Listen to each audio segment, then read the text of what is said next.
A group called Honest Reporting just put Palestinian journalists' lives at risk after publishing what they called an expose that was based on literally nothing. And that completely baseless expose was then used by two Israeli politicians to call for the journalists mentioned in the piece to be unalived, including Benny Gantz, a member of the Israeli Prime Minister's war cabinet, who said journalists who were present on October 7th and didn't intervene, quote, are no different than terrorists and should be treated as such. Here's how we got here. Honest Reporting is an explicitly pro-Israel media watchdog group. They published a piece publicly and baselessly speculating that Palestinian photojournalists who documented the October 7th Hamas attack in Israel were tipped off in advance that it would happen. This is a massive allegation, one that they called a scoop and an expose. So you'd think they'd have pretty solid proof, right? Nope.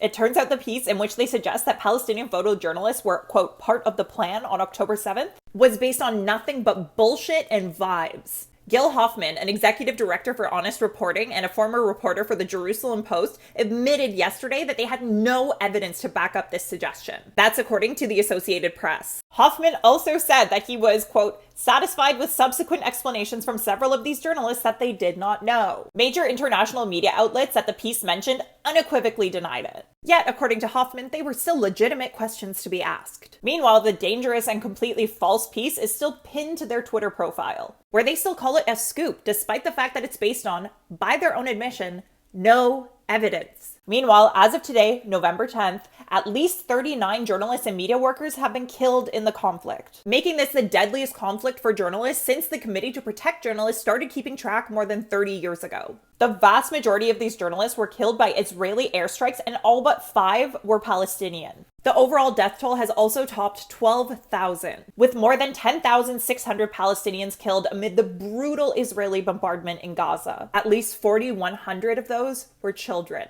This is the context within which this group put even more Palestinian lives at risk. What do you think of all this?